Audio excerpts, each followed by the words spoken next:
Bismillahirrahmanirrahim. Assalamualaikum warahmatullahi wabarakatuh. Sahabat Bilal Samawa yang sama-sama mencari ridha Allah Subhanahu wa taala. Di dalam video ini kita akan menelusuri kisah yang sangat luar biasa tentang perjalanan dalam kehidupan seorang pria yang bernama Bahram Al-Majusi. Pada awalnya dia terjerumus dalam perilaku yang tak terpuji, bahkan sampai menikahi dan menggauli anaknya sendiri. Namun takdirnya mengalami perubahan yang sangat mendalam ketika ia mendapatkan salam yang sangat istimewa dari baginda Rasulullah Sallallahu Alaihi Wasallam melalui mimpi. Bagaimanakah kisah selengkapnya? Baiknya kita nonton video ini sampai akhir video agar kita lebih terarah dan tidak tersesat. Suatu ketika Abdullah bin Mubarak tengah menjalankan ibadah haji di Hijr Ismail.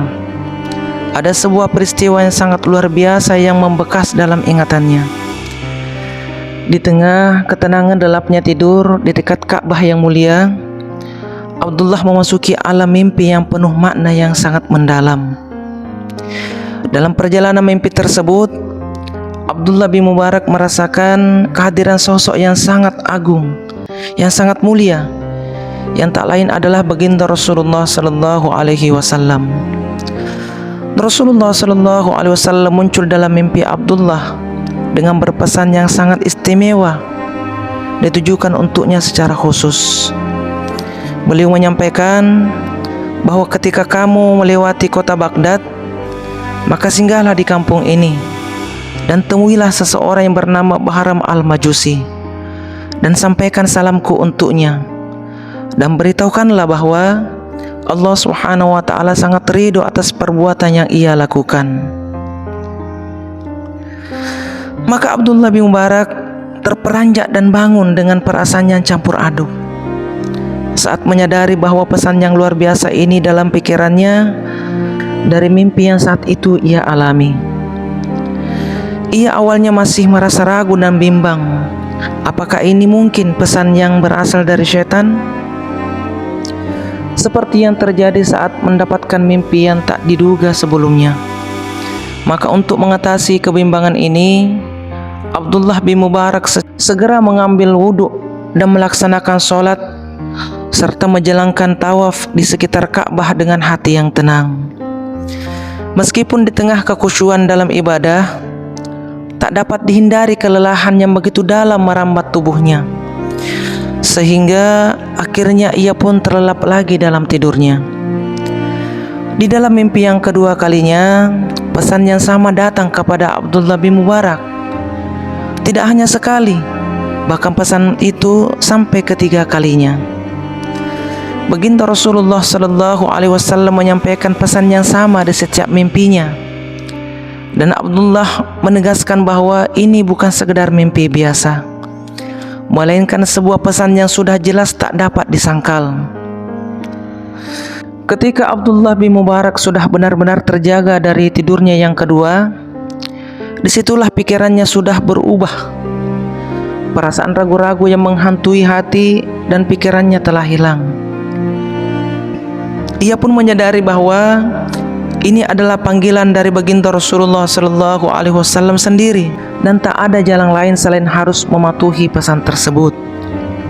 Maka dengan menguatkan keyakinan di dalam hati, Abdullah bin Mubarak berhasil menyelesaikan ibadah hajinya. Maka ia pun sudah siap kembali ke kota Baghdad. Meskipun tak mudah untuk menempuh perjalanan panjang ke kota Baghdad, karena harus melintasi hamparan gurun pasir dan menghadapi kesulitan dan rintangan. Akan tetapi daya juangnya yang tak tergoyahkan, terutama dalam pencarian seseorang yang bernama Bahram Al-Majusi, untuk menyampaikan pesan dari baginda Rasulullah Sallallahu Alaihi Wasallam, itulah yang menjadi motivasi utamanya. Setelah sekian lama dalam perjalanan yang penuh tantangan dan rintangan itu, serta kelelahan yang amat sangat, akhirnya Abdullah bin Mubarak tiba di perkampungan yang persis muncul dalam mimpinya. Dalam ketekunan saat mencari alamat Bahram Al-Majusi, seorang pria yang memiliki peranan penting dalam menyampaikan pesan Rasulullah Shallallahu Alaihi Wasallam. Di sudut perkampungan yang sederhana, akhirnya Abdullah bin Mubarak bertemu dengan seorang pria tua. Dengan penuh harap, Abdullah bin Mubarak bertanya, "Apakah Anda adalah Bahram al-Majusi?" Kemudian pria tua itu pun dengan tenangnya menjawab, "Ya, akulah Bahram al-Majusi." Maka seketika itu pun Abdullah bin Mubarak merasa lega karena telah menemukan seseorang yang ia cari. Tetapi misinya baru saja akan dimulai. Ia perlu menjalani percakapan bersama Bahram al-Majusi untuk memahami perbuatan baik atau buruknya yang pernah ia lakukan, yang sesuai dengan pesan dari baginda Rasulullah Sallallahu Alaihi Wasallam dalam mimpi yang penuh dengan makna itu. Mulailah Abdullah bin Mubarak bertanya kepada Bahram al-Majusi, "Apakah kamu pernah melakukan amal baik di sisi Allah?" Dan Bahram menjawab dengan penuh kebanggaan, "Ya, aku pernah memberikan hutang kepada seseorang dengan jumlah 10 dirham. Kemudian aku pun berhasil menagih sebanyak 11 dirham. Yang aku pahami, inilah perbuatan yang baik." Namun Abdullah bin Mubarak dengan bijak memberikan pemahaman bahwa hal itu adalah perbuatan yang haram dan dilarang dalam ajaran agama. Bahram pun seketika itu terdiam dan menyadari bahwa ternyata yang dianggapnya sebagai suatu kebaikan tidak sejalan dengan ajaran agama. Kemudian Abdullah kembali bertanya, "Apakah ada perbuatan baik lainnya yang pernah kamu lakukan?" Bahram pun kembali mencoba untuk menjawab, "Ya, ada. Aku memiliki 4 orang anak perempuan dan 4 orang anak laki-laki. Kemudian aku menikahkan mereka masing-masing 4 anak perempuanku dan 4 anak laki-lakiku." Saat itu pun Abdullah dengan tegas mengatakan bahwa itu pun suatu dosa dan perbuatan yang haram dan dilarang oleh ajaran agama. Selanjutnya Abdullah kembali bertanya, "Apakah ada perbuatan yang baik selain itu?" Bahram al-Majusi semakin menyadari kesalahannya dan berusaha mencari perbuatan yang baik yang bisa membuatnya bangga. Dalam ketidakberdayaannya, Bahram pun menyatakan, "Ya, ada. Aku mempunyai seorang putri yang sangat cantik jelita. Akan tetapi aku sangat sulit menemukan seorang pria yang sepadam dengannya. Dan pada akhirnya aku memutuskan untuk menikahi anakku sendiri. Dan aku membuat sebuah pesta yang sangat mewah pada malam itu, yakni malam pertamaku dengan anak perempuanku. Pada malam yang bersejarah itu, ada lebih 1000 orang Majusi yang hadir untuk merayakan acara tersebut." Kemudian Abdullah bin Mubarak menyatakan itu pun adalah satu dosa dan perbuatan yang haram yang dilarang oleh ajaran agama. Abdullah bin Mubarak menggelengkan kepalanya dan menyadari bahwa dari semua perbuatan yang sudah dianggap baik oleh Bahram, ternyata tidak ada satupun yang memenuhi standar untuk mendapatkan ridha dari Allah Subhanahu wa Ta'ala dan salam dari baginda Nabi Sallallahu Alaihi Wasallam. Dan setelah itu Abdullah bin Mubarak melanjutkan pertanyaannya, "Wahai Bahram, apakah masih ada kebaikan yang lainnya yang pernah kamu perbuat?" Maka dengan wajah yang serius, Bahram tampak merenung dan berusaha mengingat setiap kelakuan baik yang pernah ia lakukan. Kemudian tak beberapa lama, Bahram pun mengutarakan kisahnya saat bertemu dengan seorang wanita muslimah. Bahram al-Majusi mulai bercerita, "Pada malam hari di mana aku tengah menggauli anak perempuanku itu, ada seorang wanita muslimah sedang menyalakan obornya lewat oborku. Setelah itu, ia pun pulang dan memadamkan obornya." Kemudian Bahram pun meneruskan kisahnya, "Lalu aku menggauli anak perempuanku itu yang kedua kalinya.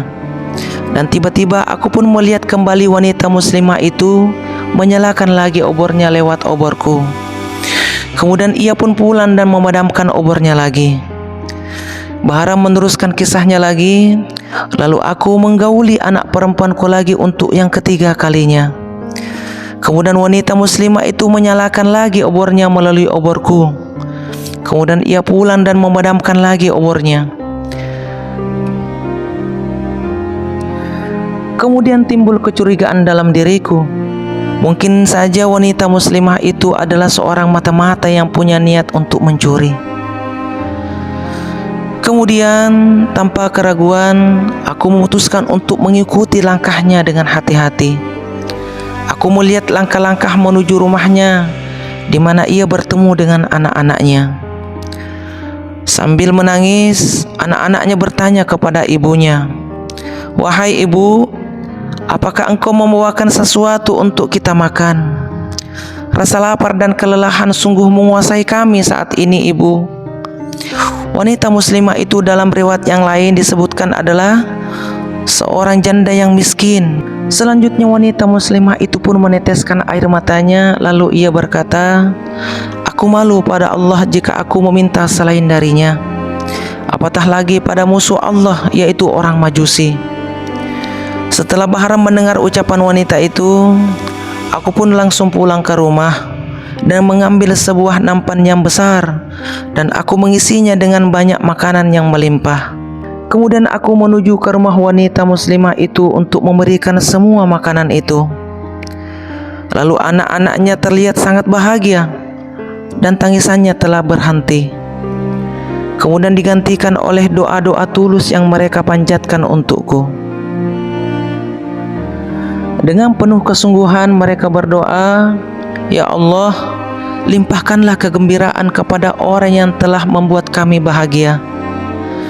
Setelah Bahram menceritakan kisah perjalanannya, ketika itu pula lah Abdullah bin Mubarak menyampaikan bahwa inilah perbuatan yang sangat-sangat mulia, dan ada kabar baik untukmu, wahai Bahram. Lalu Abdullah bin Mubarak menceritakan kisahnya kepada Bahram al-Majusi perihal mimpinya saat bertemu dengan baginda Nabi sallallahu alaihi wasallam dan pesan beliau kepadanya. Mendengar cerita ini, pada akhirnya Bahram al-Majusi memeluk Islam dengan mengucapkan 2 kalimat syahadat. Pada saat yang bersamaan, Bahram al-Majusi tiba-tiba jatuh tersungkur dan menghembuskan nafas terakhirnya. Dengan demikian, Bahram yang dahulunya menyembah api, tetapi saat meninggal dunia ia dalam keadaan memeluk agama Islam. Apakah hikmah yang bisa kita petik di dalam kisah ini? Wahai sahabatku yang selalu mencari ridha Allah Subhanahu wa taala, hendaklah kita senantiasa punya sifat dermawan pada sesama. Karena kedermawanan itu memiliki suatu keajaiban yang mampu merubah para musuh menjadi para kekasih, mengubah para pendosa menjadi para orang-orang yang mulia. Semoga kisah ini memberikan jazbah dan semangat kepada kita semua, serta memberikan motivasi yang baik dalam setiap beramal.